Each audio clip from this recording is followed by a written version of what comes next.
Pemirsa, ketemu lagi dengan narasumber istimewa kita, Dr. Rahma Kusumawardhani, ahli gizi klinik dari Rumah Sakit JIH, Jogja International Hospital, dan RSA, Rumah Sakit Akademik Universitas Gadjah Mada. Dan tentu saja klik subscribe supaya Anda mendapatkan video-video terbaru dari Dr. Rahma Kusumawardhani. Kalau Anda punya masalah dengan overweight, underweight, apa saja terkait dengan nutrisi yang harus Anda konsumsi supaya kualitas kesehatan Anda baik, konsultasinya ya ke Dokter Rahma ini karena beliau adalah ahli gizi klinik. Jangan lupa saudara, kalau video ini sampai ke gadget Anda ini berkat eh, tangan kreatif Mas Heri Teguh Wiono, editor channel, eh, video editor channel dari channel ini. Dan kita sapa dulu. Assalamualaikum warahmatullahi wabarakatuh, Dokter Rahma. Waalaikumsalam warahmatullahi wabarakatuh. Apa kabar, Prof? Alhamdulillah baik, Dok. Dan kita perlu memberitahu kepada para pemirsa, kali ini kita akan membicarakan nutrisi yang cocok untuk anak-anak kita yang apa overaktif, Dok, ya. Ya, Iya, ya. hiperaktif, Prof, ya? Oh, hiperaktif ya, ya. Nah, Hiperaktif, istilahnya ya. hiperaktif. Gimana, Dok? Anak-anak hiperaktif itu cirinya seperti apa, atau anak yang apa bokongnya itu ada pakunya, nggak bisa duduk, muter. Iya, Prof, baik. Ya, pastinya kita perlu membedakan ya antara anak yang memang, hiperaktif karena dia aktif ya, Ya, dan ya. hiperaktif yang memang dia, mengalami gangguan ya, gangguan di persarafan otaknya. Jadi Oke. mungkin ya, jadi ada, mungkin saya rasa pemirsa juga sudah pernah mendengar istilahnya namanya ADHD. Anak yang mengalami ADHD atau Attention Deficit Hyperactive Disorder, di Oke. mana seorang anak ini dia mengalami gangguan fokus, kemudian dia cenderung impulsif dan hiperaktif. Ya, jadi, tidak bisa fokus pada satu hal, Ya. kemudian dia juga, sangat-sangat aktif gitu ya. Nah, penyebabnya ini sebetulnya masih belum diketahui kenapa seorang anak bisa mengalami, sindrom ADHD ini ya. Eee, Pertama yang kemungkinan adalah karena faktor genetik, Hmm. ya, karena ada faktor gen dari salah satu atau kedua orang tuanya. Kemudian faktor makanan yang dikonsumsi oleh ibu saat hamil. Jadi, diduga bahwa makanan-makanan yang mengandung zat organofosfat, jadi misalnya seperti sayur atau bahan pangan lain yang, banyak diberi pestisida gitu ya, Prof, ya, Oh, itu ya. diduga, dicurigai bisa menjadi penyebab seorang anak mengalami ADHD. Hmm. Kemudian memang ada gangguan di anatomi otaknya sendiri sehingga anak bisa mengalami, eee, kondisi ini. Nah, apakah, anak ini mengalami ADHD atau dia mengalami atau hanya hiperaktif biasa, pastinya perlu didiagnosis secara langsung ya. Jadi Oke. kita tidak bisa langsung ketika anaknya aktif atau sangat aktif, kemudian kita langsung bahwa anak ini mengalami kelainan, tidak, ya. Perlu Ya. diagnosis lebih lanjut dari tenaga medis yang profesional. Nah, kalau gejalanya bagaimana? Itu tadi, ketika anak sulit memfokuskan diri di satu hal, dia mungkin di tengah-tengah belajar tiba-tiba beralih ke hal yang lain, dari hal lain itu dia beralih langsung ke hal yang lain lagi, kemudian untuk, gerakannya atau aktivitasnya juga sulit untuk dihentikan, dia lebih banyak berlari-lari, Hmm. istilahnya dia ya sangat aktif itu tadi ya, Prof, ya? Ya, ya. Ya, betul. Nah, sehingga mungkin orang tua kesulitan untuk mengatur atau mengendalikan gitu. Nah, tapi dengan, pengobatan medis insya Allah nanti bisa dibantu. Nah, bagaimana hubungannya dengan makanan? Jadi sebetulnya dari banyak penelitian, makanan itu tidak dapat menyebabkan ya, tidak dapat menyebabkan ADHD atau menyebabkan anak menjadi hiperaktif dan juga tidak dapat menyembuhkan. Mhm, Jadi mhm, jangan kemudian menduga, "Oh, gara-gara makanan ini nih si anak jadi hiperaktif." Oh, atau kalau misalnya ada orang yang menyampaikan, "Oh, kalau makan ini nanti hiperaktifnya sembuh," dan sebagainya, tidak, ya. Tapi makanan ini dapat membantu memperbaiki kualitas hidup si anak, mhm, ya.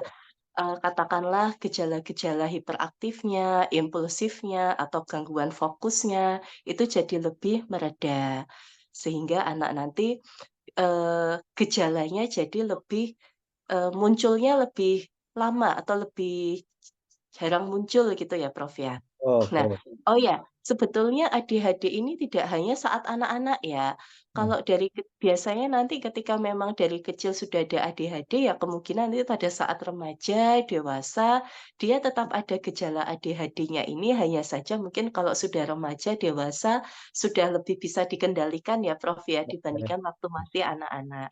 mhm, iya. Nah, Wah itu apa yang ya ya. bahaya Dok tuh kalau adik-adiknya itu kumat di masa, dewasa kalau jadi anggota legislatif bahaya itu Dok. Wah. Iya, Prof, nggih, betul. Nah, bagaimana dari sisi gizi, apa yang harus kita lakukan? Nah, ada, secara prinsip basic-nya ada 5 hal yang bisa kita lakukan, Prof. Mhm, Yang pertama adalah, kita mengurangi atau membatasi atau bahkan menghindari konsumsi karbohidrat sederhana. Jadi oke, makanan-makanan yang tinggi gula, tinggi tepung, seperti permen, coklat, roti-roti, kue-kue, minuman-minuman manis gitu ya, Prof, ya. Itu harus dihindari. Kenapa? Karena makanan minuman seperti ini dia nge-boost energi, mhm, iya iya, sehingga si anak itu ya energinya tuh jadi berlimpah, sehingga berlebihan ya? kemudian Iya, iya betul, sehingga kemudian dia akan berusaha menyalurkan energi yang berlimpah itu dengan cara apa? Ya dengan keaktifannya itu. mhm, Gitu. Nah, jadi kita harus menghindari makanan-makanan yang makanan, minuman yang sifatnya seperti ini. Eee, Bahkan anak yang tidak ada ADHD sendiri pun, ketika konsumsi makanan-makanan yang tinggi gula, dia cenderungnya akan aktif. Kalau mhm, istilah kita sugar rush gitu ya, Prof, ya. iya iya, Jadi yang ya pokoknya aktif, tapi setelah dirunut-runut, kok anak ini kok nggak mau tidur, anak ini kok jadi aktif banget. Oh, ternyata paginya atau siangnya dia konsumsi makanan-makanan yang tinggi gula misalnya. Apalagi untuk anak-anak yang memang mengalami, sindrom hiperaktif ini. Kemudian menghindari makanan-makanan yang mengandung zat pewarna, zat pengawet ya, itu iya, juga harus dihindari. Kenapa?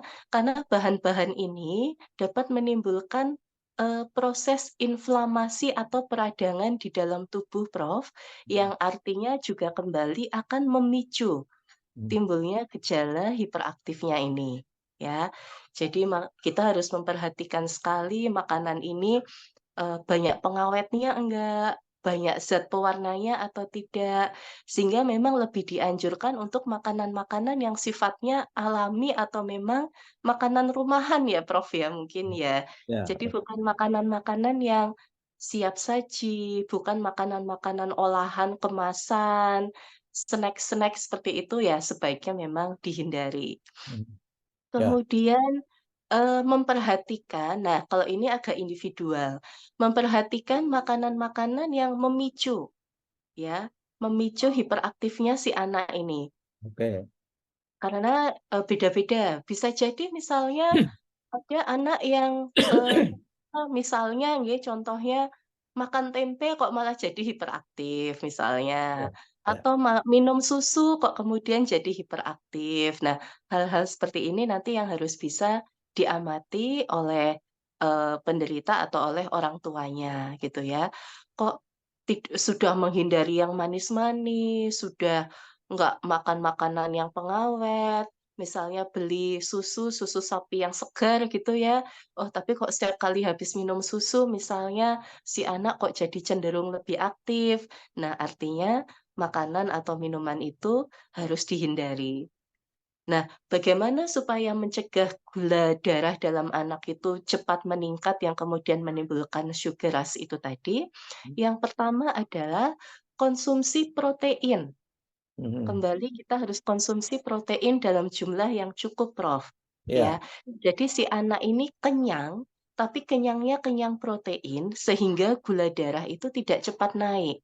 oke. Beda kalau kita kenyangnya kenyang, kalau kita orang tua mungkin seneng ya kalau anak makan nasinya banyak gitu ya, kayaknya tuh yang semegok kenyang gitu ya, Prof, ya. Nah, tapi ternyata kenyang yang dibutuhkan oleh anak yang hiperaktif bukan kenyang dari karbohidrat, tapi kenyang dari sumber protein dan juga pastinya dari serat ya, dari sayuran. Ya, jadi nasinya sedikit nggak apa-apa, tapi protein, terutama protein hewaninya diperbanyak. Mmm, Seperti konsumsi daging sapi, daging ayam, ikan, telur, itu yang diutamakan. mhm. Kalau bisa porsinya lebih banyak dari porsi orang dewasa, itu malah lebih bagus. Iya. Kemudian, nah satu lagi yang penting juga adalah konsumsi makanan yang tinggi omega 3, Prof. Wah, ya, Karena ikan. ya betul. Seperti yang kita tahu omega 3 itu kaya akan DHA dan EPA ya, yang akan membantu memperbaiki fungsi sel-sel otak kita, Mhm. ya. Betul, ada di dalam otak, kemudian maaf, di dalam, ikan, kemudian di dalam beberapa jenis minyak ya, seperti, minyak zaitun misalnya, kemudian, chia seed itu juga bagus, Prof. Dok, Nah, ya, kalau misalnya memang kesulitan untuk mendapatkan dari hal tersebut, bisa juga kemudian kita tambahkan suplementasi, minyak ikan, Prof. Begitu, nggih. Kira-kira seperti itu, Prof, terkait, bahan-bahan makanan yang bisa dihindari atau yang harus dikonsumsi lebih banyak, supaya membantu anak untuk tidak, apa namanya, kambuh gitu ya, mmm, mengurangi tingkat kekambuhan dari hiperaktifnya. ya, jadi prinsipnya kan harus ditekan energinya ya, Dok, itu, Betul, Prof, nah, nggih. hiperaktif Karena itu. tanpa ada ekstra energi pun mereka sudah aktif gitu ya, Prof, ya? Apalagi kalau ditambah booster gitu, wah akan semakin luar biasa. Nggih, betul, Prof. Itu kalau seperti mainan baterainya alkalin itu, jadi nggak pernah berhenti. Nah, Dok, Iya, sebetulnya hiperaktif itu menginjak dia dewasa, dia kan mhm, bisa berpikir ya, bisa mengendalikan dirinya sendiri kalau sudah betul, dewasa. Prof. Betul nggak? Nggih, betul, Prof. Artinya kan, akan lebih istilahnya lebih kalau pada saat anak-anak mungkin orang tua yang harus mengendalikan ya, apa yang harus dikonsumsi, apa yang harus dihindari. Tapi ketika seiring berjalannya bertambahnya usia, apalagi semakin dewasa, artinya kan si anak dia akan lebih paham, sudah tahu apa Oh, saja faktor yang memicu, apa saja hal-hal yang harus dihindari, bagaimana dia mampu untuk mengendalikan diri, karena pastinya kan sejak dini sudah ada pengobatan ya, Prof, ya, ya, mhm, terapi-terapi yang harus dilakukan sehingga, semakin dewasa pasti nanti kemampuan untuk mengendalikan dirinya juga akan lebih baik. Pastinya sambil menghindari, membatasi makanan-makanan yang sekiranya akan memicu gejalanya itu muncul. ya. Ya, Dok, tadi kan Mhm, istilahnya itu karbohidrat sederhana. Apa iya. yang berseberangan dengan sederhana itu karbohidrat kompleks begitu, Dok? Betul, betul sekali, Prof. Karbohidrat kompleks. Karbohidrat sederhana itu adalah karbohidrat yang, tersusun dari satu atau 2 molekul karbohidrat, Prof. Jadi seperti yang, glukosa, fruktosa. Nah, paling mudah didapatkan dari mana sih? Gula, Prof. Oke, Ya. ya, Jadi ya. sehingga makanan-makanan yang, paling tinggi sekiranya memang tinggi gula seperti permen, minuman-minuman kemasan, atau apa namanya, minuman-minuman, makanan yang ada kandungan gulanya seperti roti-roti, kue, nah itu sebaiknya juga dibatasi. Oh, kalau Sebaliknya kalau karbohidrat kompleks kita dapat dari mana? Biasanya dari umbi-umbian, Prof, misalnya kentang, ubi, singkong, beras merah misalnya, itu juga termasuk karbohidrat, kompleks. oke, baiklah Dok, Mhm. baiklah para pemirsa, itulah kalau Anda memiliki keluarga, terus kemudian baby atau anak-anak sedang berjalan hiperaktif, maka bisa diintervensi melalui nutrisi mereka. Dan mudah-mudahan Anda yang memiliki anak-anak yang hiperaktif tepat memberikan nutrisi sehingga mereka segera normal kembali. Demikian Dok, terima kasih Terima atas kasih, Prof. nasihatnya dan kita ketemu 2 minggu yang akan datang. Assalamualaikum warahmatullahi wabarakatuh. Waalaikumsalam warahmatullahi wabarakatuh.